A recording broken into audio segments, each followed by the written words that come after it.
صل على سيدنا ومولانا محمد وعلى سيدنا علي وسيدتنا فاطمة وسيدتنا زينب وسيدنا حسن وسيدنا حسين وعلى آله وصحبه وبارك وسلم وسيدنا حسين وعلى آله وصحبه. الحمدللہ رب العالمین والصلاة والسلام علی سید الانبیاء والمرسلین. اللہم صلی علی سیدنا و مولانا محمد وعلی آلہ واصحابہ وبارک وسلم وصلی علیہ. دنیا کے تمام دیکھنے والوں، تمام چاہنے والوں، تمام پیار کرنے والوں کو، اور جہاں جہاں تک اس وقت میری آواز کو سنا اور مجھے دیکھا جا رہا ہے، جنید اقبال کی جانب سے انتہائی محبت کے ساتھ السلام علیکم. ایک بار پھر ناظرین، آپ کو پر نور صبح نور کے ساتھ میں خوش آمدید کہتا ہوں. آئیے بلا توقف حضرت ابو انیس محمد برکت علی علیہ رحمہ کی تالیف اسماء النبی الکریم صلی اللہ علیہ وآلہ وسلم سے رسول اللہ صلی اللہ علیہ وآلہ وسلم کا ایک اسم مبارک سیدنا المصلح صلی اللہ علیہ وآلہ وسلم، ہمارے سردار صلح رحمی فرمانے والے. درود و سلام بھیجے اللہ آپ صلی اللہ علیہ وآلہ وسلم، آپ صلی اللہ علیہ وآلہ وسلم کے آل پاک اور صحابہ کرام رضوان اللہ تعالیٰ علیہم اجمعین پر. حضرت ابو ہریرہ رضی اللہ تعالیٰ عنہ سے مروی ہے کہ رسول اللہ صلی اللہ علیہ وسلم نے ارشاد فرمایا کہ اللہ تعالیٰ نے فرمایا ہے کہ میں نے مخلوق کو پیدا فرمایا، جب اس کی تخلیق مقدر فرما دی تو رحم یعنی رشتہ داری نے عرض کی کہ یہ قطع رحمی سے پناہ مانگنے کا مقام ہے. اللہ تعالیٰ نے فرمایا کہ ہاں، کیا تو اس بات پر راضی نہیں کہ جو تجھ سے ملائے میں اس سے ملاؤں، یعنی انعام و اکرام کروں، اور جو تجھے کاٹے میں اس سے کاٹوں، یعنی اپنے لطف و رحمت سے محروم رکھوں. رحم نے عرض کیا میں راضی ہوں. فرمایا کہ بس تیرے لیے ایسا ہی ہے. ناظرین کرام، آج ٹیلی ویژن اسکرین کے اس طرف ہمارے تمام دیکھنے والے جو تشریف فرما، ان میں خاص طور پہ جو بہن بھائی ہیں وہ ذرا توجہ کے ساتھ آج بیٹھ جائیں، بلکہ اپنے والدین کے ساتھ بیٹھ جائیں صاحب، کیونکہ آج بات ہونے والی ہے قرآن و سنت کی روشنی میں بہنوں اور بھائیوں کے حقوق کے حوالے سے. دیکھیں، ایک بات آپ سے میں عرض کروں، یہ جو ماں کی بے لوث ممتا ہے نا، اور باپ کی جو پیار بھری شفقت ہے، اس کے بعد اگر کوئی خلوص اور وفا سے گندھا ہوا رشتہ اگر ہے کوئی، تو وہ بہن اور بھائی کا ہی ہوا کرتا ہے. یہ انتہائی پاکیزہ، انتہائی حسین، انتہائی بے لوث، انتہائی میٹھا، انتہائی پیار بھرا، انتہائی لاڈ بھرا، انتہائی مان بھرا ناظرین رشتہ ہوتا ہے، جسے دین اور معاشرے میں ایک خاص مقام حاصل ہے. یعنی محبت جب مجسم ہوتی ہے نا تو بہنوں کی آنکھوں سے نظر آتی ہے. محبت جب مجسم ہوتی ہے تو بہنوں کی آنکھوں سے نظر آتی ہے اور بھائیوں کے لہجوں میں نظر آتی ہے. ناظرین، بھائی بہنوں کے لیے ایک سائبان کی طرح ہوتے ہیں، ایک محافظ کی طرح ہوتے ہیں، اور بہنیں بھائیوں کے لیے رحمت اور ٹھنڈی چھاؤں کی طرح ہوا کرتی ہیں، یعنی ٹھنڈی ہواؤں کی طرح ہوا کرتی ہیں. بھائی اگر بڑا ہو ناظرین تو باپ کی مانند ہوتا ہے، بہن بڑی ہو تو ماں کی مانند ہوتی ہے. اسی طرح چھوٹا بھائی ہو تو وہ بیٹے کی طرح ہوتا ہے، اور بہن اگر چھوٹی ہو تو وہ بیٹے کی طرح ہوتی ہے. یعنی ماں باپ کے بعد بہن بھائی کے وہ رشتے ہیں کہ جن کا کوئی نیم البدل نہیں اور ہو بھی نہیں سکتا. ناظرین، رسول اللہ صلی اللہ علیہ وآلہ وسلم نے فرمایا کہ اپنے ماں باپ اور بہن بھائی کے ساتھ نیک سلوک رکھو، پھر درجہ بدرجہ دوسرے رشتہ داروں کے ساتھ. اسی طرح سے سرکار مدینہ صلی اللہ علیہ وآلہ وسلم نے یہ بھی فرمایا کہ جس شخص کو اچھا لگتا ہے کہ اسے لمبی عمر عطا کی جائے اور اس کا رزق فراخ کر دیا جائے تو وہ صلہ رحمی کرے. اسی طرح سے نبی کریم صلی اللہ علیہ وآلہ وسلم نے بھائیوں کو بہنوں کی عزتوں کا رکھوالا اس طرح سے بتایا ناظرین کہ آپ نے فرمایا کہ جس کی 3 بیٹیاں یا 3 بہنیں ہیں، یا 2 بیٹیاں ہیں یا 2 بہنیں ہیں، اور اس نے ان کے ساتھ حسن سلوک کیا اور ان کے بارے میں اللہ سے ڈرتا رہا تو اسے جنت ملے گی. بلکہ ایک مرتبہ تو سرکار مدینہ صلی اللہ علیہ وآلہ وسلم نے اپنی چاروں انگشت مبارک کو جوڑ کر جنت میں رفاقت کی خوشخبری عطا فرمائی ہے. ناظرین، یعنی وہ شخص جنت میں سرکار مدینہ صلی اللہ علیہ وآلہ وسلم کے ساتھ ہوگا. اسی طرح سے نبی کریم صلی اللہ علیہ وآلہ وسلم نے بہنوں پر خرچ کو دوزخ سے رکاوٹ کا یوں سبب بتلایا ہے کہ جس نے اپنی 2 بیٹیوں یا 2 بہنوں یا 2 رشتہ دار بچیوں پر اللہ کی رضا کے لیے خرچ کیا، یہاں تک کہ اللہ نے اسے اپنے فضل سے غنی کر دیا، تو وہ اس کے لیے آگ سے پردہ بن جائیں گی. ناظرین کرام، آپ کو یاد ہے حضرت موسیٰ علیہ السلام کی دعا ہارون علیہ السلام کے لیے؟ آپ جانتے ہیں یوسف علیہ السلام نے اپنے بھائیوں کو تمام تر دشمنیوں اور حسد کے باوجود بھی معاف فرما دیا، اور آپ کو یہ بھی معلوم ہے کہ سرکار مدینہ صلی اللہ علیہ وآلہ وسلم نے اپنی رضائی بہن حضرت شیمہ رضی اللہ تعالیٰ عنہ جس وقت آپ کی بارگاہ اقدس میں آئیں تو آپ نے کھڑے ہو کر ان کا استقبال فرمایا، ان کے لیے چادر بچھائی، ان کی تکریم کی، اور آپ نے فرمایا مانگو کیا مانگتی ہو۔ بس آخری بات عرض کر رہا ہوں، حضرت ابو امامہ رضی اللہ تعالیٰ عنہ روایت کرتے ہیں کہ رسول اللہ صلی اللہ علیہ وآلہ وسلم نے فرمایا کہ نیکیوں کا کرنا بری موت سے بچا لیتا ہے، چھپ کر صدقہ دینا اللہ کے غصے کو ٹھنڈا کرتا ہے، اور صلہ رحمی یعنی رشتہ داروں سے اچھا سلوک کرنا عمر بڑھا دیتی ہے۔ حضرت عبداللہ بن عمر رضی اللہ تعالیٰ عنہما سے روایت ہے نبی کریم صلی اللہ علیہ وسلم نے فرمایا کہ وہ شخص صلہ رحمی کرنے والا نہیں ہے جو برابری کا معاملہ کرے دوسرے کے اچھے برتاؤ کرنے پر اس سے اچھا برتاؤ کرے، بلکہ صلہ رحمی کرنے والا تو وہ ہے جو دوسروں کی قطع رحمی کرنے پر بھی صلہ رحمی کرے۔ آج ہمیں یہی تو بات کرنی ہے ناظرین، اور یہی بات تو سمجھنی ہے کہ رشتوں میں جو بہترین رشتے ہیں ماں باپ کے بعد وہ بہن اور بھائیوں کے ہیں، ان کو تھامے رکھیے گا، جانے مت دیجیے گا، ورنہ ان کے علاوہ کچھ ملے گا نہیں۔ باقی سب دعوے کرتے ہیں، اصل رشتے وہی ہوتے ہیں جو اللہ تبارک و تعالیٰ نے آپ کے لیے دنیا میں اتارے ہوتے ہیں۔ ہمارے ساتھ ناظرین اس وقت 3 شخصیات، ممتاز شخصیات ہیں جن کو آپ ہماری شو میں دیکھتے رہتے ہیں۔ پہلی شخصیت شیخ الحدیث محترم جناب علامہ بدر الزماں قادری صاحب، دوسری شخصیت عظیم مذہبی اسکالر محترم جناب ڈاکٹر محمد افضل قادری صاحب، اور تیسری شخصیت معروف مذہبی اسکالر محترم جناب ڈاکٹر غلام محی الدین صاحب۔ آپ تینوں احباب کو میں خوش آمدید کہتا ہوں، السلام علیکم۔ بہت شکریہ، آپ تینوں تشریف لائے۔ علامہ صاحب آپ سے بات کا آغاز کرتے ہیں۔ قرآن و سنت کی روشنی میں خونی رشتوں کی جو اہمیت ہے اور اسی سے ظاہر ریلیونٹ کر کے صلہ رحمی کا جو تصور ہے اس پہ ذرا کلام کرتے ہیں۔ بسم اللہ الرحمن الرحیم۔ جنید بھائی، اگر آپ قرآن کریم کا اسلوب دیکھیں تو جہاں قرآن کریم عبادات پہ بات کرتا ہے وہ حقوق العباد کی بھی بات کرتا ہے، اور حقوق العباد کو مقدم قرار دیا گیا حقوق اللہ پر۔ اب یہ دیکھیے سورہ نساء کے اندر اللہ تعالیٰ ارشاد فرماتے ہیں والارحام، اور رشتے ناطے توڑنے سے بچو، ان اللہ کان علیکم رقیبا، بے شک تمہارا رب براہ راست ان رشتوں کی نگہبانی فرماتا ہے۔ جی جی جی۔ اب یہاں دیکھیے کہ عبادات بھی ہیں، عقائد بھی ہیں، سب چیزیں موجود ہیں، لیکن جو باہمی رشتے ہیں، جو خون کے رشتے ہیں، اللہ تعالیٰ براہ راست ان کی نگہبانی فرماتا ہے۔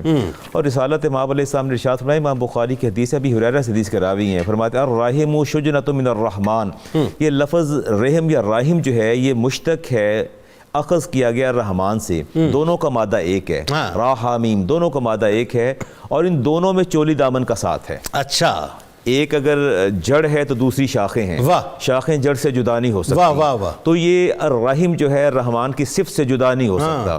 تو گویا یہ دونوں کا چولی دامن کا ساتھ ہے، اور یہ دونوں رشتے ساتھ ساتھ چلتے ہیں، اور یہ اللہ تعالیٰ کی رحمت کی آثار میں سے ہے، اور اگر آپ اس کو منقطع کرتے ہیں تو گویا آپ نے رحمت الہی سے اپنے آپ کو منقطع کر لیا۔ ٹھیک ہو، تو گویا ان رشتوں کو آپ منقطع نہیں کر سکتے۔ رسالت مآب علیہ السلام نے ارشاد فرمایا لا يدخل الجنۃ قاطع رحم، جو رشتوں کو توڑتا ہے وہ کبھی جنت میں داخل نہیں ہوتا۔ اللہ اکبر۔ یہ دیکھیں اور آج سب سے بڑا المیہ ہمارے ساتھ یہی تو ہے کہ ہم نے رشتوں کی جو ہم نے ان کے بقی ہم نے ادھیڑے ہیں وہ، اور جو چولہے ہم نے ان رشتوں کو ہلا کے رکھ دی ہیں کہ بھائی بھائی سے جدا ہے، بہن بہن سے جدا ہے۔ اللہ اکبر۔ اور یہ پریجوڈس جو ہے، یہ تعصب جو ہے، یہ خاندانوں کے اندر اس کو بربادی کا سبب بن رہا ہے۔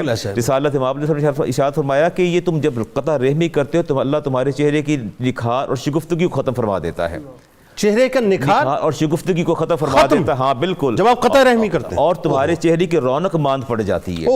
اگر چہرے کی رونق کو تم نے برقرار رکھنا ہے، اپنے چہرے کی شگفتگی کو برقرار رکھنا ہے، تو تر و تازہ رکھنا ہے، تو پھر ان رشتوں کا احترام کرو، ان رشتوں کا باہمی احترام کرو گے تو اللہ تعالیٰ چہرے کا نکھار وہ لوٹا دے گا، اور تمہاری جو ہے وہ، اور اس کی ایکسٹریم تو یہ ہوئی نا کہ جنت میں داخلہ ہی نہیں ہے نا۔ داخلہ سب سے بڑی بات تو یہ ہے، سب سے بڑی بات یہ قرآن کریم سورہ محمد میں اللہ ارشاد فرماتے ہیں کہ اگر تمہیں زمین کے اندر تمہیں اگر حکومت دے دی جائے تم 2 کام کرو گے۔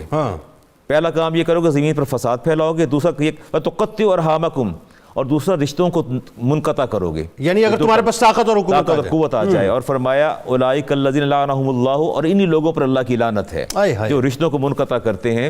آج ہمیں دیکھنا اور سوچنا تو یہ ہے کہ ہم کس نہج پر جا رہے ہیں اور کس راستے پر ہم چل پڑے ہیں کہ ہم نے رشتوں کو قربان کرنا شروع کر دیا۔ بہن اور بھائی کی محبت جس قدر اسلام اس پر روشنی ڈالتا ہے اس کا تو تصور بھی نہیں کیا جا سکتا۔ جابر بن عبداللہ رضی اللہ تعالیٰ عنہ نے جب شادی کی بیوہ سے، تو رسالت باب سے اشارہ کہ بیوہ سے شادی کیوں ہائے ہائے کیا مثال ہے، جوان لڑکی سے شادی کی ہوتی، چاہے ہم عمر ہوتی، ہم مزاج ہوتی، ہم ذوق ہوتی، ہم رقاب ہوتی، تو زندگی کا سفر اچھا گزر جاتا. انہوں نے جواب دیا سر میری 9 بہنیں ہیں، اور وہ 3 باتیں کہیں کہ میں نے بیوہ سے شادی کیوں کی. فرماتے ہیں کہ تجمعہن، پہلی بات تو یہ ہے کہ وہ میری بہنوں کی ڈھارس بندھائے گی. اب بہن بھائی کی محبت دیکھیں نا، اپنے جذبات کو قربان کیا، اپنے احساسات کو قربان کیا. فرماتے ہیں ان کی ڈھارس بندھائے گی.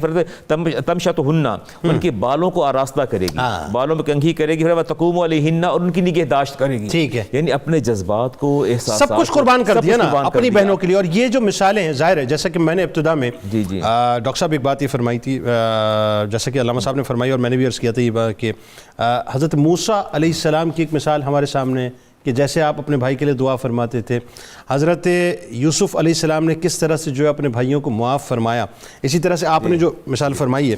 اب یہ جو ہمارے یہاں جو قرآن و سنت کی روشنی میں بہنوں کے حقوق اور فرائض کے حوالے سے بات ہوتی ہے، ہمیں چاہیے کہ ذرا اس پہ تھوڑا سا کھل کے گفتگو کریں کہ ایکچوئل فرائض ہیں کیا، اور اللہ تبارک و تعالیٰ قرآن میں ہمیں نصیحت کیا فرما رہا ہے. جی،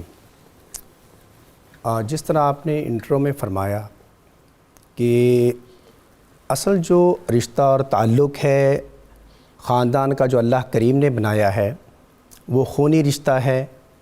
اگر اس کے اندر محبت نہ ہو، الفت نہ ہو، یگانگت نہ ہو، پیار نہ ہو، رحم نہ ہو، کرم نہ ہو، تو اس رشتے کی اہمیت نہیں رہ جاتی. تو آقا کریم علیہ الصلوۃ والسلام نے بہنوں کے حوالے سے خصوصی تلقین فرمائی ہے. جس طرح آپ نے شروع میں کہا کہ سیدہ شیمہ بھی ان کا تلفظ ہے، شیمہ بھی ہے.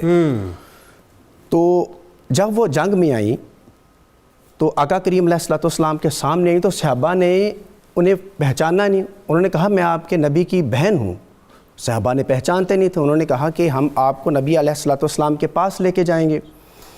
آقا کریم علیہ الصلوۃ والسلام کے پاس لے کے گئے. تو اب اس واقعے کو آپ غور فرمائیں کہ آقا کریم علیہ الصلوۃ والسلام کی وہ دودھ شریک بہن ہے، سگی بہن نہیں ہے، دودھ شریک بہن ہے. لیکن اس دودھ شریک بہن کے ساتھ آقا کریم علیہ الصلوۃ والسلام نے جو لطف و کرم فرمایا، جو محبت فرمائی، جو پیار فرمایا، وہ رہتی دنیا کے لیے ہماری بہنوں اور بھائیوں کے لیے ایک سبق ہے. انہوں نے کہا یا رسول اللہ انی اختو کا الرضا، یا رسول اللہ میں آپ کی دودھ شریک بہن ہوں. تو آقا کریم علیہ الصلوۃ والسلام نے جب یہ سنا تو 4 الفتیں اور محبتیں آقا کریم نے سیدہ شیمہ کے ساتھ فرمائیں. پہلی فرحبا بہا، کھڑے ہو گئے اور ان کا استقبال کیا، مرحبا کہا، اے میری بہن مرحبا، خوش آمدید. سبحان اللہ. پھر وباساتا رداءہ، وہ کملی مبارک جس کا ہم نام لیتے ہیں اور شان بیان کرتے ہیں، کملی مبارک اس بہن کے لیے بچھا دی. سبحان اللہ. وباساتا رداءہ. پھر فاجلسا علیہا، فرمایا اے میری بہن آپ اس کے اوپر بیٹھ جائیں. اس اپنی بہن کو خود اس کملی مبارک کے اوپر بٹھایا. ودامت عیناہ، اور محبت کی انتہا یہ تھی کہ جب آپ نے اپنی اس دودھ شریک بہن کو دیکھا تو آپ کے چشمان مبارکہ سے آنسو بہنے لگے. آئے ہائے، ان کی محبت میں آنسو بہ رہے تھے. تو سوچنا یہ ہے کہ آج کے زمانے میں ہم اپنی خون شریک جو بہنیں ہیں، بلڈ ریلیشن شپ ہے، ان کے ساتھ ہم کیا تعلق. پھر چوتھی بات وہ ہے نا کہ مانگو کیا مانگتی ہو، عطا کیا جائے گا. اس کے بعد وہ تو پھر آپ نے اپنے لطف و کرم کے آپ نے وہ بہا دیے نا. تو پھر آپ نے فرمایا وقال ان احببت فعندی محبت مکرمۃ، اے میری بہن اگر آپ میرے پاس رہنا چاہیں تو میں محبت و تکریم کے ساتھ ساری زندگی اپنے پاس آپ ٹھہراؤں گا، آپ کی خدمت کروں گا. وَإِنْ أَحْبَبْتِ أَنْ أُمَتِّعَكَ وَتَرْجِعْ إِلَىٰ قَوْمِكَ، اے میری بہن اگر آپ جانا چاہیں تو میں آپ کو انعام و اکرام سے نواز کے آپ کے خاندان میں بھیج دوں گا. سبحان اللہ. تو مطلب یہ ہے کہ آقا کریم علیہ الصلوۃ والسلام کا اسوہ حسنہ، آقا کریم کی لائف ہمارے سامنے بہترین ماڈل ہے. جبکہ جنگ میں قیدی بنا کے لائے گئے تھے، یہ بھی ایک بات واضح کیجئے. اور یہ بھی ہے آئیڈیل سچویشن نہیں تھی. یہ بھی ہے کہ انہوں نے ان کے کہنے پہ بے شمار ایسے قیدی جو قید ہو کے آئے ہوئے تھے، سیدہ شیمہ رضی اللہ تعالی عنہا کی وجہ سے آپ نے سب قیدیوں کو چھوڑ معاف کر دیا. تو اسی طرح جس طرح آپ نے شروع میں فرمایا کہ آقا کریم نے فرمایا، بڑی پیاری آپ نے وہ انٹرو میں چیز میں، من کانا لہو ثلاث بناتن، جن کی 3 بہنیں، مختلف روایات ہیں، 3 بہنوں کا بھی ہے، 2 کا بھی ہے، زیادہ کا بھی ہے. فرمایا من کانا لہو ثلاث بناتن اور ثلاث اخواتن، جس کی 3 بیٹیاں ہوں یا جس کی 3 بہنیں ہوں، فرمایا اتق اللہ، ان کی تربیت میں، ان کی پرورش میں، ان کی نگہداشت میں وہ خدا سے ڈرے، وَأَقَامَ عَلَيْهِنَّ، اور ان کو پرورش کر کے کسی کنارے تک پہنچا دے. فرمایا کانا معی فی الجنہ، لوگوں سن لو کہ ایسا شخص جو اپنی بہنوں اور بیٹیوں کی پیار محبت سے پرورش اور تربیت کرتا ہے، وہ عام جگہ نہیں، کانا معی فی الجنہ، جنت میں میرے ساتھ ہوگا. اچھا یہاں بات آگے بڑھاتے ہیں. ڈاکٹر غلام محی الدین صاحب، اب آپ یہ فرمائیے کہ اسلامی تعلیمات کی روشنی میں جو بھائیوں کے حقوق اور فرائض ہیں، کیونکہ بہنوں پہ تو ابھی اچھا ڈیٹیل بات نہیں ہوئی، بات یہ ڈیٹیل بات ہو بھی نہیں سکتی، لیکن وہی بات ہے کہ کم از کم سیمپل کیسز لے کے ہم یہ تو بتا سکتے ہیں لوگوں کو کہ جی اصل باتیں کیا ہیں. تو اسلامی تعلیمات کی روشنی میں جو بھائیوں کے حقوق ہیں، فرائض ہیں، اور بھائیوں کے جو آپس میں حقوق ہیں ایک دوسرے کے ساتھ، یہ بھی تو بڑی ایک امپورٹنٹ بات ہے نا. یہ بھی ایک بہت عمدہ سوال ہے، دونوں ہی سوال بہت عمدہ ہیں. آپ دیکھیں بہن جو ہے نا جی، اس میں 3 حروف ہیں، با، ہا اور نون. اور با سے برکت ہے، اور ہا سے ہمدردی ہے، اور نون سے نگہبانی ہے. یہ 3 چیزیں اکٹھی کریں تو ایک بہن کا رشتہ بنتا ہے. آپ دیکھیں نبی اکرم صلی اللہ علیہ وسلم حضور کی جو تعلیمات ہیں، ان میں سب سے خوبصورت چیز یہ ہے کہ جو حضور فرماتے ہیں وہ کر کے دکھاتے ہیں. جیسے ابھی بات ہوئی تو آپ علیہ السلام نے 40,000 بکریاں وہ واپس کی حضرت شیمہ کے، ان کو جو آئی تھی مال غنیمت میں 24,000 اونٹ آئے تھے، 4,000 اوقیہ چاندی تھی، اور پھر اس کے بعد آپ نے مدینہ طیبہ کی مارکیٹ میں سے بہترین جو کپڑے تھے وہ خرید کر اپنی بہن کو تحفے. اچھا اب آپ دیکھیں نبی پاک صلی اللہ علیہ وسلم، یعنی دشمنی، جنگ، اس کے بعد رضائی بہن کا آنا، اس کے بعد احترام کرنا، استقبال کرنا، معاف کرنا، پھر عطا کر کے بھیجنا، اپنی طرف سے عطا کرنا. یہ جو حقوق و فرائض کی آپ نے بات کی ہے، اس میں ایک چیز تو فرائض ہیں اور کچھ حقوق ہیں. فرائض میں تو بھائیوں پہ یہ لازم ہے کہ وہ اپنی بہنوں کا خیال کریں، ان کی عزت نفس کا خیال کریں، ان کی خدمت کریں. اور اسی پہ حضور نے فرمایا من ادبہن، جو اپنی بہنوں کی تعلیم و تربیت پہ کچھ خرچ کرتا ہے، اہتمام و انتظام کرتا ہے، وَرَحِمَهُنَّ، اور ان پہ رحم بھی کرتا ہے، یہ ہے اس کے فرائض. تو ساتھ فرمایا حتیٰ یغنیہن اللہ تعالی، حتیٰ کہ اللہ کریم ان بہنوں کو مستغنی کر دے. اوجب اللہ لہ الجنہ، اس عمل کی وجہ سے اللہ کریم اس بھائی کو جنت عطا فرمائے. حضور اگر 2 بہنیں ہو تو فرمایا 2 کی خدمت سے جنت. یہ تو بات ہو گئی. اچھا اگلی بات، آپ علیہ السلام نے ساتھ فرمایا کہ جس کی 2 بہنیں ہوں ان کی خدمت کی تو کل حشر کے دن میں وہ جنت میں اس طرح داخل ہوگا کہ ایک بہن دائیں طرف ہوگی، ایک بائیں طرف، اور بازو سے پکڑ کے اپنے بھائی کو جنت میں. سبحان اللہ. بھائیوں کے لیے بھی تو بتائیے نا ذرا، وہ بھی تو سننا چاہ رہے ہیں. جو فرائض ہیں بھائیوں کے اوپر اور بھائیوں کے بہنوں کے حوالے سے، بہنوں پہ یہ بھی ذمہ داری بنتی ہے کہ اپنے بھائیوں کی عزت نفس کا خیال رکھیں اور ان کی تربیت اور ان کی دینی اقدار کا. آپ دیکھیں حضرت عمر فاروق رضی اللہ تعالیٰ عنہ، ان کو ایمان کی طرف لانے والی کون ہے؟ حضرت فاطمہ بنت خطاب. آپ امام بخاری کا نام ہے پوری کائنات میں آج گونج رہا. امام بخاری جس وقت سفر کے لیے نکلے تو ان کے پاس زیادہ راہ نہیں تھا.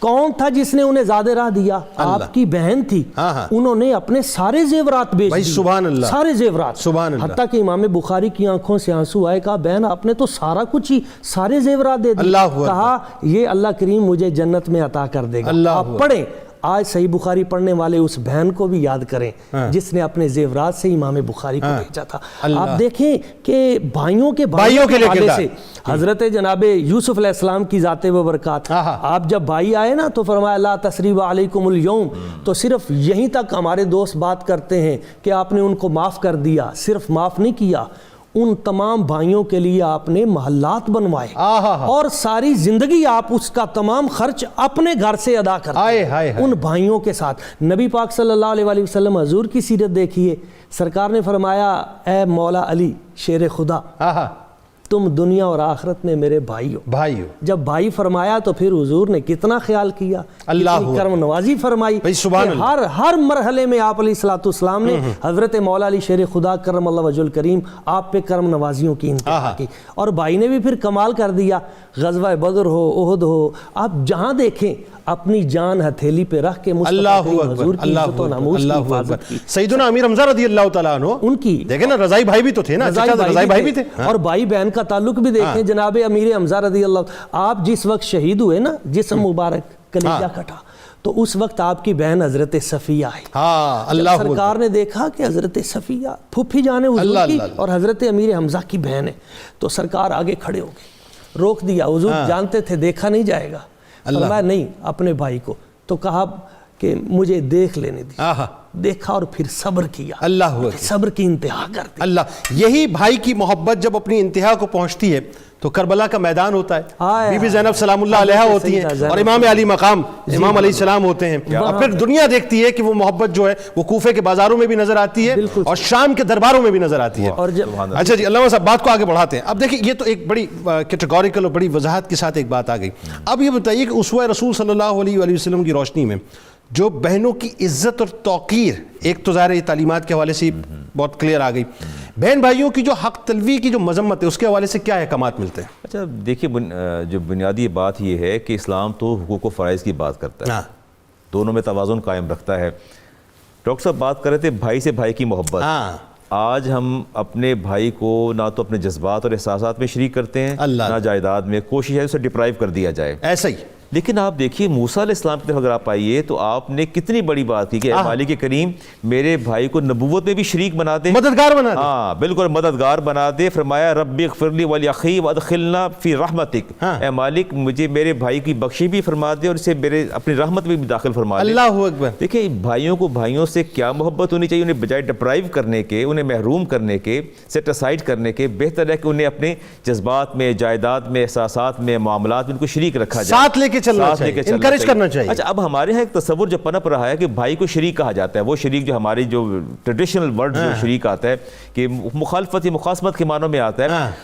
حیرت کی بات ہے کہ جسے ماں کے ساتھ مل کے دودھ پیا ہے, جو ساری زندگی آپ کے ساتھ جس نے گزاری ہے, کھیلتا رہا ہے آپ کے ساتھ, پل بڑھ کے جوان ہوا, آج وہ آپ کا شریک بن گیا اور اس کے بیٹے بھی آپ کے شریک بن گئے. یہ تصور اسلام کا نہیں ہے, قطعاً تصور نہیں. اور جہاں آپ نے تعظیم اور توقیر کی بات کی بیٹی کے حوالے سے, علی مرتضیٰ شیر خدا فرماتے ہیں جب تم اپنی بہن کے گھر جاؤ تو کبھی بھی خالی ہاتھ نہ جانا. واہ کیا اچھی بات. ہاتھ نہ جانا فرماتے اپنی بساط کے مطابق تم پر حق ہے کہ اپنی بہن کے لیے کچھ نہ کچھ لیتے جاؤ جو کہ وہ تمہارے والدین کی وراثت میں بھی تمہاری حقدار ہے. اچھا اس میں ایک بڑی ایک لطیف سی بات ہے, پھر آپ وہی حق تلفی کے حوالے سے ذرا سا مزید ڈیٹیل بتائیے کہ جو حق تلفی کی جو مذمت ملتی ہے اس حوالے سے احکامات بنیادی طور پہ کیا ہیں. لیکن ایک بات جو آپ کی بات سے مجھے ذہن میں آتی ہے کہ بھائی چھوٹا ہو یا بڑا ہو, وہ ہمیشہ بہن کو جو ہے وہ ایک سمجھ لیجئے کہ چھوٹی کی حیثیت سے دیکھتا ہے, یعنی اس کا صاحبان ہی بن کے رہتا ہے اس کے لیے. اس میں حدیث پاک امام بہقی کے آپ کے سامنے رکھوں گا, اور سعید ابن العاص اس حدیث کے راوی ہیں. کریم آقا نے فرمایا حق کبیر الا الاخوۃ علی صغیرہم, جو بڑا بھائی ہے چھوٹوں بہن بھائیوں کے لیے ایک باپ کی حیثیت رکھتا ہے. فرمایا حق الوالد علی ولدہ, اس کا اتنا ہی حق ہے جتنا باپ کا حق ہوتا ہے. اب باپ کا اولاد پر کیا حق ہے, وہ سارے حقوق جو ہے وہ ٹرانسفر ہو جاتے ہیں بڑے بھائی کی جانب. تو ہمیں بڑے بھائی کے ساتھ ایسا ہی برتاؤ کرنا چاہیے جیسا اپنے باپ کے ساتھ کیا جاتا ہے. اللہ کے حبیب نے سارے حقوق جو ہیں چھوٹوں بڑے میں ٹرانسفر کر دی جو باپ کے حقوق تھے. حق تلفی کی آپ نے بات کی. اس وقت جو ہمارا المیہ ہے معاشرے کے اندر, ہم بہنوں کو ان کی میراث سے محروم کر دیتے ہیں, والد کی میراث سے محروم کر دیتے اور کہتے ہیں جی ہم نے انہیں جہیز دے دیا, ہم نے ان کی شادی کر دی. اللہ کے بندو کیسی بات کرتے ہو. قرآن کریم میں اللہ تبارک و تعالیٰ نے مثل الحظ الانثیین کی بات کر کے بتا دیا. اچھا خواتین کہتے ہیں ہمارے ساتھ ہمیں سیکنڈ حیثیت دی گئی, ایسی بات نہیں ہے. اللہ نے یہاں کسوٹی اور پیمانہ خواتین کو بنایا, عورت کو بنایا ہے کہ مرد کا حصہ جو ہے 2 عورتوں کے برابر ہے.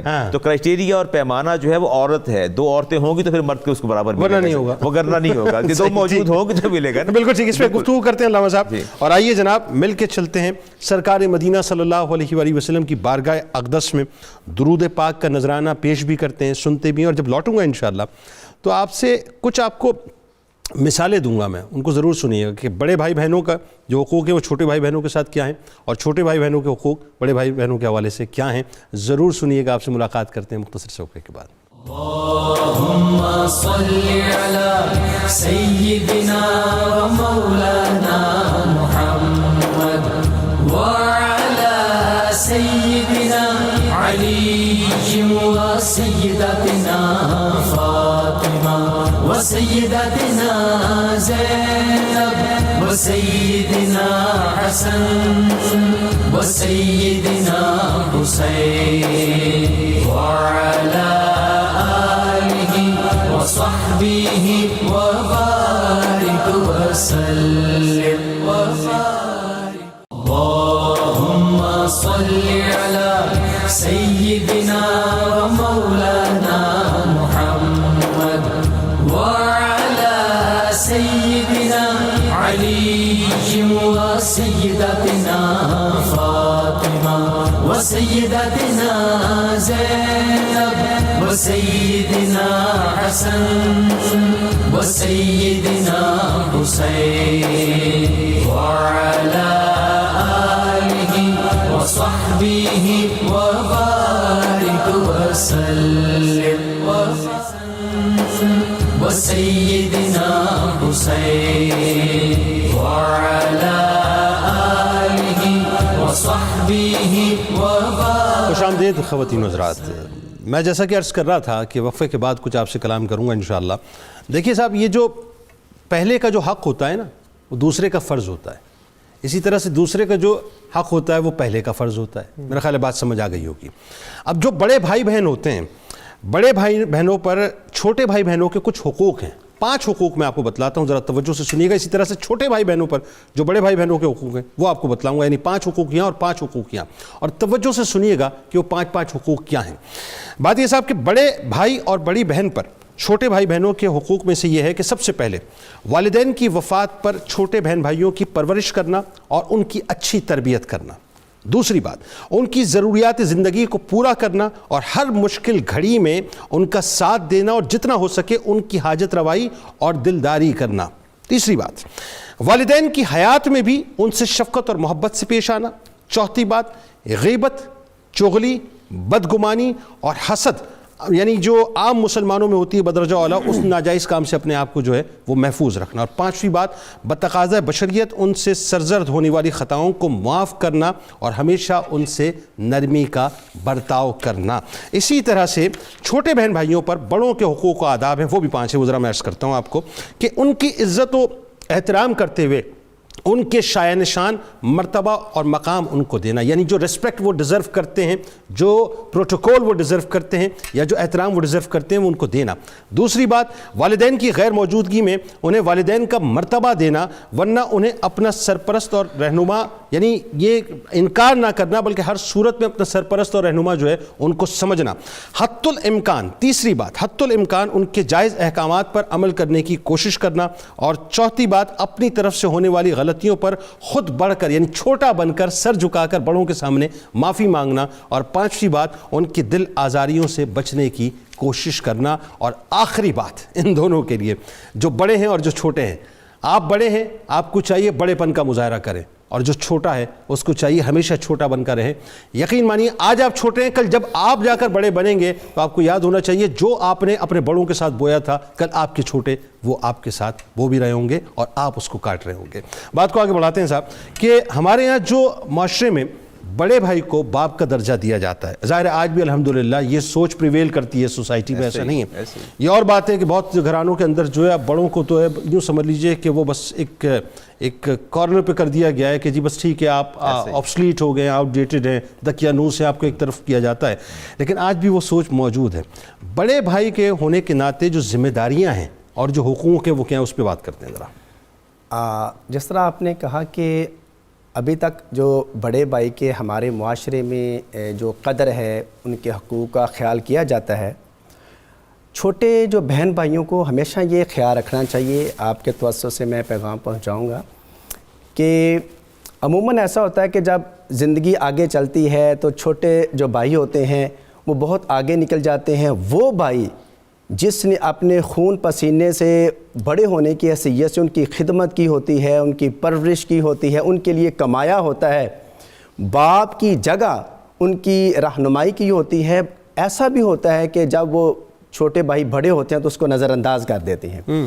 آقا کریم علیہ الصلوۃ والسلام نے فرمایا کہ حق و کبیر الاخوۃ علی صغیرہم، اے لوگو بڑے بھائی کا حق چھوٹوں پر اس طرح ہے کہ حق الوالد علی والدہ، جس طرح والد کا حق اپنی اولاد پر. سبحان اللہ سبحان اللہ. یہاں سے اندازہ لگائیں کہ آقا کریم علیہ الصلوۃ والسلام کی اور نسبت دے سکتے تھے. فرمایا جس طرح والد کا حق اپنی اولاد پر ہے اسی طرح بڑے بھائی کا حق چھوٹے بھائیوں پر ہے. ایک دفعہ ایک شخص آقا کریم علیہ الصلوۃ والسلام کے پاس آیا. 2 بھائی تھے وہ. ایک بھائی آقا کریم کی بارگاہ میں رہتا، تعلیم و تعلم کرتا، سیکھتا، تربیت حاصل کرتا، دوسرا کماتا تھا.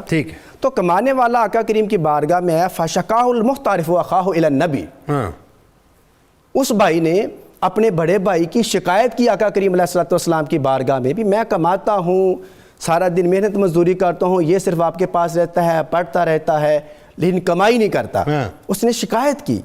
تو آپ غور فرمائیں کہ آقا کریم نے کیا فرمایا. فرمایا لعلک ترزق بہ، اے اپنے بڑے بھائی کی شکایت کرنے والے، تجھے کیا پتا کہ جو تجھے رزق مل رہا ہے اسی کے توسل سے. سبحان اللہ سبحان اللہ. لعلک ترزق بہ، سبحان اللہ.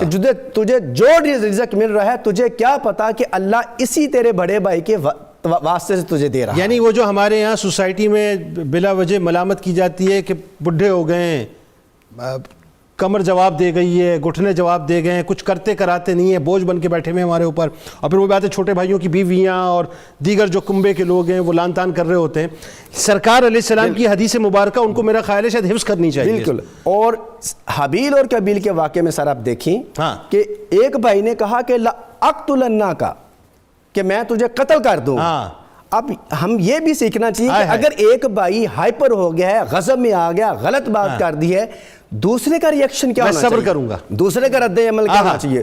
انہوں نے فرمایا لئن بسطت الی یدک لتقتلنی، اگر تو اپنا ہاتھ میری طرف بڑھائے گا کہ تو مجھے قتل کرے.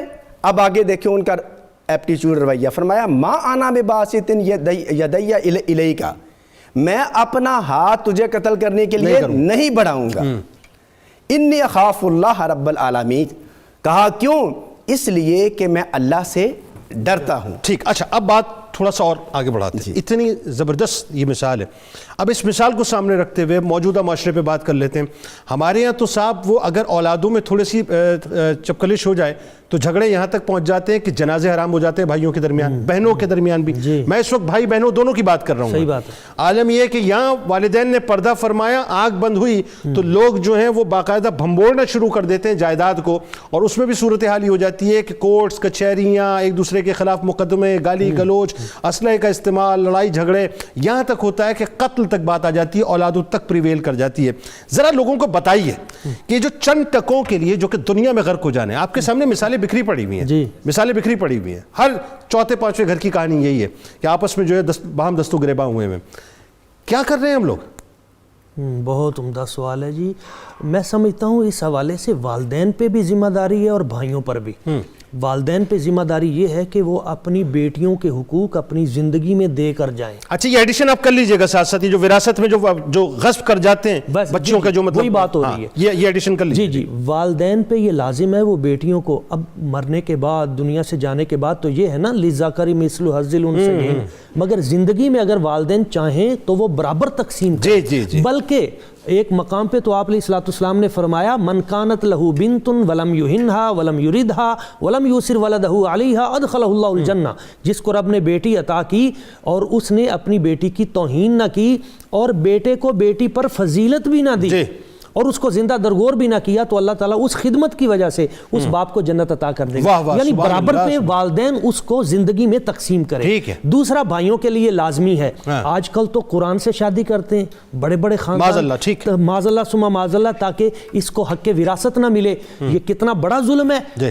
قرآن مجید نے ارشاد فرمایا ان اللہ یأمرکم ان تؤدوا الامانات الی اہلھا، امانتیں ان کے حقداروں تک پہنچائی جائیں. اور جو کسی یتیم بہن کا حق مارتا ہے تو آپ علیہ الصلوۃ والسلام نے ارشاد فرمایا، قرآن مجید نے ارشاد فرمایا ان الذین یأکلون اموال الیتامی ظلما انما یأکلون فی بطونہم نارا، جو کسی یتیم بہن کا یا کسی کا بھی حق مارتا ہے اپنے پیٹ میں وہ کھانا، تو فرمایا وہ ایسے ہے جیسے آگ اس کے شکم میں جا رہی ہے. اور ایک بات بڑی خاص یہاں پہ میں عرض کرنا چاہوں گا، وہ لوگ جو بہنوں کا حق مارتے ہیں، وراثت میں ان کو نہیں دیتے ان کا حق، آپ علیہ الصلوۃ والسلام نے فرمایا یہ متفق علیہ حدیث ہے، من اخذ شبرن، 3 لفظ ہیں، من اخذ شبرن، ٹھیک ہے، من اقتطع شبرن، حضور نے فرمایا جس نے کسی کا ایک بالشت زمین کا دبا لیا، ایک بالشت، طوقہ اللہ تعالی ایاہ الی سبع اردین، کل حشر کے دن میں 7 زمینیں اکٹھی کر کے اللہ تعالیٰ اس کے گلے میں لٹکا. سر یہ جو جملہ آپ نے کہا ہے نا، ویسے تو ظاہر لوگ اس کو دیکھ لیں گے آن ایئر، اور یوٹیوب پہ بھی اپلوڈ ہو رہا ہوتا ہے، فیس بک پہ بھی، اس جملے کو ذرا ریپیٹ کیجئے، کیونکہ آج ہم کروڑوں اربوں روپے کی جائیداد جو ہے وہ دبا لیتے ہیں، لوگوں کی ایکڑوں کی اراضیاں دبا لیتے ہیں، ہمیں فکر ہی نہیں ہے. اچھا ایک وضاحت کر دیجئے، یہ لڑکی کا ایک حصہ 2 حصے کتنے؟ جی بیٹی کے لیے جو ہے نا، بیٹے کے 2 حصے اور بیٹی کا 1 حصہ، مگر یہ اس سچویشن میں، مگر جب وہ بہن بنتی ہے اور بھائی کا اگر اس کا کوئی اور نہیں ہے تو پھر اس کے لیے ہے کہ ان امرؤ ہلک لیس لہ ولد ولہ اخت فلہا نصف ما ترک، تو اس صورت میں اس کو نصف ملے گا. تو یہ حقوق ہیں. ہر ذرا وہ جملہ ریپیٹ کر دیں، وہ جو ایک بالشت والا جو جملہ ریپیٹ، من ظلم شبرن، من اخذ شبرن، من اقتطع شبرن، جس نے ایک بالشت کسی کا حق دبا لیا اور اس کی جائیداد میں سے وراثت بھیجی، تو حضور نے فرمایا اللہ کریم 7 زمینیں اکٹھی کر کے اس کے گلے میں لٹکا دے گا. اب مجھے ایک بات بتائیں علامہ صاحب، جب یہ بات فرما رہے ہیں، اتنی زبردست بات اور اتنی سخت ترین وعید، یعنی اتنی بھیانک ترین وعید ہے، آپ سوچئے بروز، مطلب ہم تو کمپیریزن کر ہی نہیں سکتے نا. وہ جو میں ایک روایت پھر آپ سے گفتگو مطلب آگے بڑھاتے ہیں، کہ میں جب وہ روایت پڑھتا ہوں کہ ایک جہنمی جو ہے وہ مثال کے طور پہ جہنم کی آگ سے نکال کر دنیا کی آگ میں ڈالا جائے، اب وہ ایک طویل اس کی ظاہر مطلب بات ہے کہ وہ اس طرح سے سو جائے گا دنیا کی آگ میں جیسے دلہن جو ہے پھولوں کی سیج پہ سو جاتی ہے، 70 گنا زیادہ شدید. تو ہم برداشت کیسے کر پائیں گے صاحب؟ مجھے بتائیے. آج ہم جائیدادیں غصب کرتے ہیں، قتل کرتے ہیں، دشمنیاں پیدا کرتے ہیں، رشتوں کو تباہ کر دیتے ہیں، اس کے ساتھ ساتھ جو ہمارے بہن بھائی کمزور ہوتے ہیں ہم ان کو پوچھتے تک نہیں ہیں. علامہ صاحب رسالت امام نے ارشاد فرمایا کہ جس کسی نے بہن کا حصہ یا بیٹی کا حصہ جو ہے غصب کروایا، قطع اللہ میراث من الجنہ، اللہ اس کی جنت کی میراث کو قطع فرما دے گا. اللہ اگر آپ نے یہاں جیسے ڈاکٹر فرما رہے تھے، یہاں اگر آپ نے ایک بالش زمین قبضہ کر لی ہے، جتنا قبضہ کیا وہاں 7 کی بات آ رہی ہے، تمہاری جنت میں جو تھی میراث تمہاری کاٹ لی جائے گی. اور دوسری جو معاف کروانے کی بات ہے، رسالت امام صاحب کے پاس ایک عورت حاضر ہوتی ہے، عرض کرتی ہے جی میں بھائی سے بے پناہ محبت کرتی ہوں، تو لہٰذا میرا جو باپ سے مجھے میراث ملی ہے میں اسے معاف کرتی ہوں. فرمایا تم ایسا نہیں کرو گی، تم ایسا نہیں کرو گی. فرمایا تمہیں اپنے باپ کی وراثت سے حصہ لینا پڑے گا، کیونکہ تمہارا نہیں تمہاری اولاد کا حق ہے، تمہاری اولاد کا حق ہے. بہنیں محبت اور وارفتگی کے عالم میں بسا کا جذباتی فیصلے کرتی ہیں اور وراثت چھوڑ دیتی ہیں، معاف کر دیتی ہیں. یہ پسندیدہ عمل نہیں ہے، یہ ان کی اولاد کا حصہ، انہیں خیال کرنا چاہیے. اگر باپ کی وراثت سے کچھ مل رہا ہے تو اسے محروم نہیں، بہن کو محروم نہیں ہونا چاہیے. لیکن سر ایک بات بتا دیجیے نا کہ مثال کے طور پہ صورتحال یہ آ جائے کہ وہ بہنیں دیکھ رہی ہیں یا بھائیوں میں سے کوئی دیکھ رہا ہے کہ یہ تو ہمیں کورٹ تک لے گئے، کچہری تک لے کے جانا چاہ رہے ہیں، دشمنی، اور پھر ہمارے جو والدین نے نیک نامی کمائی ہے پوری عمر، معاشرے میں جو ہے ظاہر ہے ان کی بدنامی ہوگی.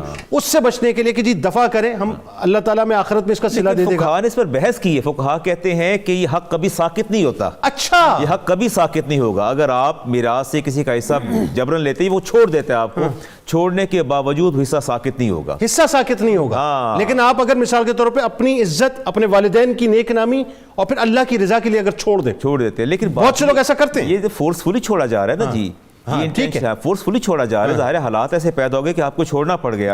لیکن اگر حالات ایسے ہوتے آپ ضرور لے دیتے. اب جب آپ نے اتنا ان کو فورس کیا، مجبور کیا، ہر پہلو سے مجبور کر دیا، انہوں نے اپنی عزت کے تحفظ کے لیے اسے کو چھوڑ دیا، تو بہن کا حق ساقط نہیں ہوگا. میں وہی بات کر رہا ہوں، حق کبھی بھی ساقط نہیں ہوگا. ابھی بتائیے اگر محروم ہے بہن بھائی، اور ظاہر ہے بہت سے فیملیز میں ایسا ہوتا ہے کہ وہ لوگ بیچارے مطلب صحیح کما بھی نہیں رہے، صحیح کھا بھی نہیں پا رہے، اور اللہ نے آپ کو اگر نواز دیا ہے، چاہے آپ کا مقام بن گیا، عزت بن گئی ہے، تو آپ تو نارملی انٹروڈکشن بھی صحیح طرح سے نہیں کراتے بہن بھائیوں کا. صورتحال تو یہ ہو جاتی ہے نا، کسی تقریب میں مل جائیں تو تعارف بھی نہیں کراتے کہ میرا سگا بھائی ہے، سگی بہن ہے، دور رکھتے ہیں، کجا اس کے کہ ان کی داد رسی کرنا. یہ جو رویہ ہے بہت خطرناک رویہ، بہت برا رویہ ہے. دیکھیں عزت و ذلت اللہ کے ہاتھ کے اندر ہے. آپ یہ مت سوچیں کہ میرا بھائی کمزور ہے، بہن کمزور ہے، ہم انٹروڈیوس نہیں کرواتے، بتاتے نہیں ہیں ہمارا کیا لگتا ہے کیا نہیں لگتا. یہ بڑی خطرناک صورتحال ہے.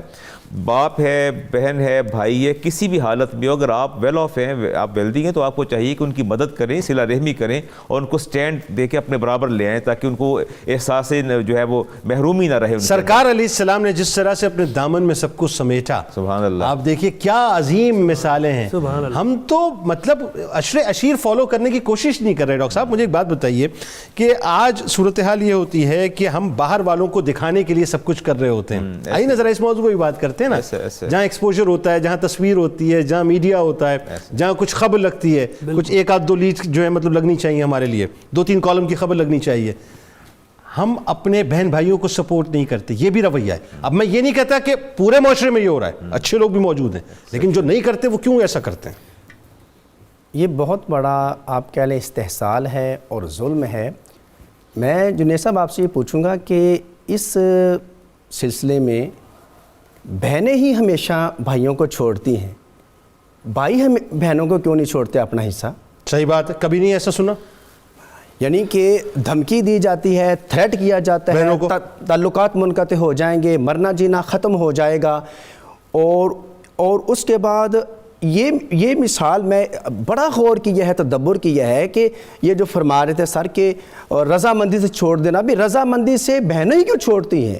بھائی رضامندی سے اپنی وراثت کیوں نہیں چھوڑتے؟ صحیح بات ہے. اس کا مطلب یہ ہے کہ انہوں نے درست فرمایا ہے کہ فقہ میں اور اصول میں لکھا ہے کہ یہ کوئی ساقط نہیں ہوتی، ان کو ان کا حصہ دینا پڑے گا، چونکہ ان کو مجبور کیا جا رہا ہے، انتہا درجے تک انہیں کنارے پہ لگایا جا رہا ہوتا ہے، وہ بامر مجبوری کراہت کی حالت میں قیدی ہوتی ہیں. اچھا وہ تو طے شدہ بات ہے نا کہ وہ تو دینا ہی دینا ہے، لیکن خدا نہ خواستہ اگر یہاں نہیں دیا تو وہاں تو دینا ہی دینا ہے نا، اور وہاں کا دینا تو پھر وہ معاملہ ہی کچھ اور ہے. جی بالکل.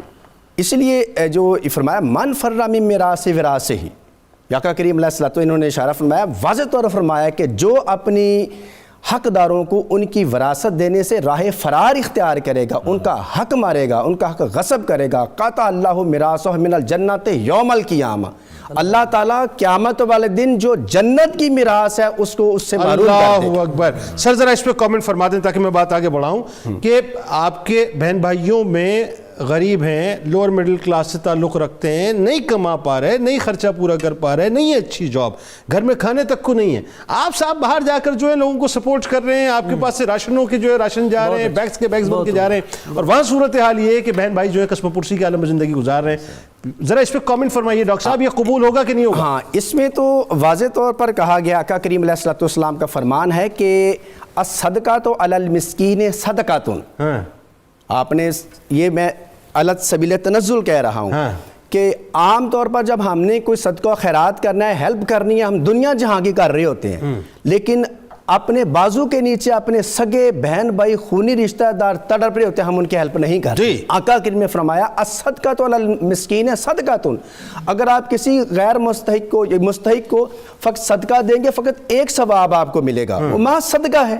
فرمایا وَهِيَ عَلَى ذِي الرَّحِمِ سِنَتَانِ. لیکن اگر آپ اپنے ذی رحم خونی رشتہ داروں کو، بہن بھائیوں کو اگر وہ صدقہ اور زکوٰۃ دیں گے تو اس کا ڈبل ثواب ہے. کیا؟ صدقۃ وصلۃ، وہ صدقہ بھی ہے اور صلہ رحمی بھی ہے. اس لیے اپنے بہن بھائیوں کی، اپنے خونی رشتہ داروں کی اسلام میں ترجیح ہے. سب سے پہلے ان کو دیکھا جائے گا، ان کو ہیلپ کی جائے گی، اس کے بعد جو دوسرے لوگ ہیں ان کی ہیلپ کی جائے گی. بالکل ٹھیک. ڈاکٹر صاحب اب بتائیے آپ کہ آج ہمارے یہاں جو جدید تحقیق کے مطابق بھائیوں کی شخصیت پر جو بہن کے وجود کے جو اثرات ہوتے ہیں، ظاہر ہے یہ ایک بڑا زبردست سوال ہے. جدید تحقیق میں تو یہ ہے کہ باقاعدہ آکسفورڈ یونیورسٹی نے اس پہ کام کیا ہے، ٹیکساس یونیورسٹی نے، کہ جو sisters make you more communicative.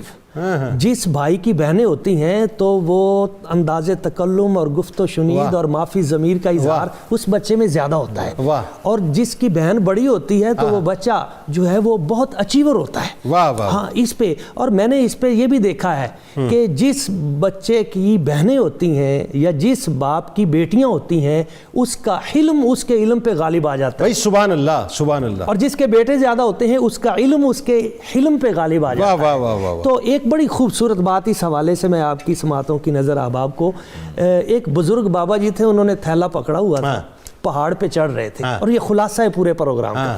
پہاڑ پہ چڑھ رہے تھے, انہوں نے دیکھا ایک بیٹی ہے, اس نے اپنے بھائی کو اٹھایا ہوا ہے اور وہ صحت مند ہے اور وہ دوڑی جا رہی ہے. اب بابا جی تو تھک گئے تھے تھیلا اٹھا کے. انہوں نے اس بیٹی سے کہا کہ بیٹی میں نے تو یہ ہلکا سا یہ تھیلا اٹھایا اور میں تھک گیا ہوں, اور تم نے اتنا بڑا بوجھ اٹھایا ہوا ہے اور تم دوڑتی جا رہی ہو. اس بیٹی نے کہا بابا جی یہ میرا بھائی ہے, یہ بوجھ نہیں ہے. جب تک ہم بہنوں کو بوجھ سمجھتے رہیں گے تب تک یہ تلخیاں, رشتے بوجھ نہیں ہوتے, رشتے بوجھ نہیں ہوتے, رشتے بوجھ نہیں ہوتے. یہ ہے جب ہم ان رشتوں کی اس خوشبو اور اس مہک کو محسوس کریں گے یہ بوجھ نہیں لگیں گے. ان کے حقوق, ان کے فرائض. اور ابھی جو صدقے کی بات ہوئی نا, تو حضور نے فرمایا الا ادلکم علی افضل الصدقہ, کیا میں تمہیں بتاؤں نا کہ سب سے افضل صدقہ کیا ہے؟ کون سا ہے حضور سب سے افضل صدقہ؟ تو حضور نے فرمایا تمہاری بہن یا بیٹی اگر خدا نخواستہ اس کا شوہر دنیا سے چلا جائے یا اسے طلاق ہو جائے, وہ واپس آ جائے تمہارے گھر میں, تو اس پہ جو تم خرچ کرتے ہو وہ تمام صدقات میں سے افضل صدقہ. اللہ اکبر. اب دیکھیں میں ایک بات آپ کو بتاؤں, یہ بات چونکہ اب وائنڈ اپ نوٹ کی طرف جاری ہے علامہ صاحب, ایک بات اور لوگوں کو بتائیے, چونکہ لوگ قطع تعلق تو کر لیتے ہیں, وہ بہنوں کو کہہ دیتے ہیں. اب یہ معاشرے میں بڑی عام سی بات ہو گئی ہے کہ اب تمہارا منہ ہم نہیں دیکھیں گے, ہمارا منہ تم مت دیکھنا. بھائیوں کو بھی اسی طرح سے جو ہے وہ چھوڑ دیتے ہیں, اولادوں کے اندر دشمنیاں پیدا ہو جاتی ہیں. کیا رسول کریم صلی اللہ علیہ وآلہ وسلم کی ایک حدیث کا مفہوم یہ نہیں ملتا کہ ہر پیر کو اور جمعرات کو جنت کے دروازے کھولے جاتے ہیں؟ کیا سرکار علیہ السلام نے ہمیں یہ نہیں فرمایا کہ ان میں مطلب تمام جتنے بھی ان 2 روز میں تمام لوگوں کی بخشش ہو جاتی ہے سوائے مشرک کے, لیکن اس کے ساتھ ساتھ وہ جو 2 بھائی ہیں جو آپس میں صلح نہیں کرتے ان کو موقع دیا جاتا ہے, اللہ یہ کہ وہ صلح کر لیں, اللہ یہ کہ وہ صلح کر لیں. اس پہ کامنٹ فرما دیجیے آخری کہ یہ اللہ کی طرف سے اتارے ہوئے رشتے ہیں, بندوں نے نہیں بنائے. یہ رشتے رب نے قائم کیے ہیں, اور یہ ان رشتوں کو پامال کرنا اصل میں رب کے ساتھ جنگ کرنے کے مترادف ہے. ٹھیک, نص قطعی کے خلاف اگینسٹ جانے والی بات ہے. رسالت معاملہ سے ارشاد ہوا ہے کہ مجھے حیرت ان 2 بھائیوں پر ہوتی ہے کہ جو آپس میں بولنا چھوڑ دیتے ہیں, اور جب آمنے سامنے ہوتے ہیں ایک ادھر نکل جاتا ہے ایک ادھر نکل جاتا ہے. فرمایا ان میں سے بہتر دونوں میں سے وہ جو پہلے سلام کر لے, ابتدا کر, سب سے بہتر وہ ہے وہ پہلے, اور یہ کر لینا چاہیے, یہ کر لینا چاہیے. آپ تینوں کا بہت شکریہ, آپ تشریف لائے. آخر میں جاتے جاتے میں اس وقت جہاں جہاں مجھے دیکھا اور سنا جا رہا ہے, میں انتہائی دست بستہ دل کی عطا گہرائیوں سے کچھ گزارشات نہ صرف پاکستان کے دیکھنے والے بلکہ دنیا میں جہاں جہاں مجھے دیکھا جا رہا ہے میں اس وقت کرنا چاہتا ہوں. مجھے نہیں پتا جو مجھے سن رہے ہیں ان میں کتنے لوگوں کی عمر میں زیادہ ہوں گا یا کتنے لوگوں سے عمر میں کم ہوں گا, لیکن میں تو ایک بات جانتا ہوں صاحب, یہ جو والدین ہیں نا, والدین یہ تنکا تنکا ایک پرندے کی طرح گھونسلہ بناتے ہیں, تنکا تنکا چن کے لاتے ہیں, آہستہ آہستہ اس گھونسلے کو بنانا شروع کرتے ہیں. پھر جب اس گھونسلے میں انڈے ہوتے ہیں تو بچوں کے ہونے کا انتظار کرتے ہیں, اور جب بچے ہوتے ہیں تو ان بچوں کی پروٹیکشن کرتے ہیں حوادث زمانہ سے, طوفان سے, زلزلوں سے, پانی سے, ہر طرح کے جانور سے جو ہے محفوظ رکھتے ہیں کہ بس یہ بچے کسی طرح سے دنیا میں آ جائیں. اور جب بچے دنیا میں آ جاتے ہیں ان کو اپنے پروں میں چھپاتے ہیں, ان کو گرمی دیتے ہیں, ان کو سردی سے محفوظ رکھتے ہیں, اور جس وقت وہ اڑنا شروع ہو جاتے ہیں وہ پہلی اڑان ان پرندوں کے لیے یعنی ان کے والدین کے لیے ایسی ہوتی ہے کہ وہ دیکھ کے خوش ہو جاتے ہیں کہ آج ہمارے بچے اڑنا شروع ہو گئے. اسی طرح سے یہ جو والدین ہوتے ہیں نا ناظرین, یہ جب بچوں کو اپنے آنگن میں کھیلتا ہوا دیکھتے ہیں اس خوشی کا آپ اندازہ کر نہیں سکتے. جب لاڈ ایک بھائی اپنی بہن کے ساتھ کر رہا ہوتا ہے اس کی چٹیاں پکڑ کر, یا بہن اپنے بھائی کے ساتھ مان کر رہی ہوتی ہے کہ میں تمہاری خرچی لے لوں گی اور تمہارا کھانا لے لوں گی, تمہارا لنچ باکس لے لوں گی, اس لاڈ اس پیار کو ناظرین محسوس کیجئے جو بچپن میں ایک بھائی اپنی بہن کو اور ایک بہن اپنی بھائی کو دیتا ہے. یقین مانیے کائنات کی ساری خوشیاں ایک طرف ہیں, یہ لاڈ اور یہ مان ایک طرف ہے. آئیے ایک بار پھر اگر اس لاڈ کو اس مان کو آپ نے فراموش کر دیا, اپنی بہنوں کو اپنے بھائیوں کو فراموش کر دیا ہے, تو اس انا کو فنا کر دیجئے صاحب, بت کو گرا دیجئے اور فون کو اٹھائیے. اٹھانے کے بعد اپنی بہن کو کال کیجئے, اپنے بھائی کو کال کیجئے, آگے بڑھیے اور آگے بڑھ کے کہیں کہ بہن ایک بار پھر وہی بچپن کی یاد تازہ کر لیتے ہیں, آ میرے گلے سے لگ جا, آ مجھ سے دعائیں لے لے, آ میں تیرے سر پہ ہاتھ پھرا دوں. بڑی ہوں تو ان کے ہاتھوں سے اپنے سروں پر ہاتھ پھروا لیں, اور چھوٹی ہوں تو انہیں دعائیں دیں. اور اسی طرح سے اگر بھائیوں کو ناراض کر دیا تو چھوٹے ہوں تو آگے بڑھ کے چلے جائیں, بڑے ہوں تو ان سے معافی مانگ لیں. بس یاد رکھیے ملنے میں عافیت ہے, اللہ راضی ہوتا ہے, اللہ کو راضی کر لیجئے. آئیے کتاب الشفا کی جانب چلتے ہیں. گھروں میں باہمی اتحاد و محبت کے حوالے سے آج آپ کو جو ہے ایک عمل بتاتے ہیں کہ جس گھر میں روزانہ سورہ یاسین کی تلاوت کی جائے تو اس گھر میں سب اہل خانہ کے درمیان باہمی اتحاد و محبت کی فضا پیدا ہو جاتی ہے اور وہ گھر امن کا گہوارہ بن جاتا ہے انشاءاللہ. بس یاد رکھیے گھروں میں نماز کی جو پابندی ہے اس کی ادائیگی کی جو ہے وہ پابندی ضرور کیجیے۔ سیدنا امام حسین علیہ السلام کا قول مبارک ہے کہ جو شخص اپنے بھائی کے کرب و غم کو دور کرے اور اس کی حاجت کو پورا کرے تو اللہ تعالیٰ اس کے دنیا و آخرت کے غم و اندوہ کو دور کر دے گا اور آخرت میں اس کے ساتھ رحم والا معاملہ فرمائے گا۔ روزنامہ 92 نیوز کو آج پڑھیے گا۔ قرآن و سنت کی روشنی میں بہنوں اور بھائیوں کے حقوق کے حوالے سے بہت خوبصورت مضمون ہے۔ اگر آپ نے ابھی تک ہمارا ٹویٹر اکاؤنٹ فالو نہیں کیا، فالو کر لیجئے۔ فیس بک پیج کو اگر لائک نہیں کیا، لائک کر لیجئے۔ یوٹیوب چینل کو اگر آپ نے سبسکرائب نہیں کیا تو کر کے بیل آئیکن کو ضرور کلک کر لیجئے۔ آئیے جناب، اس نعرے کا وقت ہے جسے میں دو قومی نظریہ کہتا ہوں، اس نعرے کا وقت ہے جو پاکستان کی یوں کہہ لیجئے کہ شاہرگ ہے۔ پاکستان اور پاکستانیوں کا یقین ہے، ان کا ایمان ہے۔ اللہ تعالیٰ پاکستان کی اور پاکستان کے محافظین کی ہر لمحہ ہر پل حفاظت فرمائے۔ ہمارے ساتھ ہمارے جید علماء کرام بھی موجود ہیں اور دنیا میں جہاں جہاں مجھے دیکھا اور سنا جا رہا ہے، یہ مل کے نعرہ لگاتے ہیں۔ پاکستان کا مطلب کیا؟ لا الہ الا اللہ محمد رسول اللہ صلی اللہ علیہ وآلہ وسلم۔ اس دعا، اس امید، اس یقین کے ساتھ کہ لا یؤمن احدکم حتی اکون احب الیہ من والدہ وولدہ والناس اجمعین۔ اللہ تبارک و تعالیٰ آپ کا، ہمارا، ہم سب کا حامی و ناصر ہو۔ اللہ حافظ۔ اللهم صل على سيدنا ومولانا محمد وعلى سيدنا علي وسيدتنا فاطمة وسيدتنا زينب وسيدنا حسن وسيدنا حسين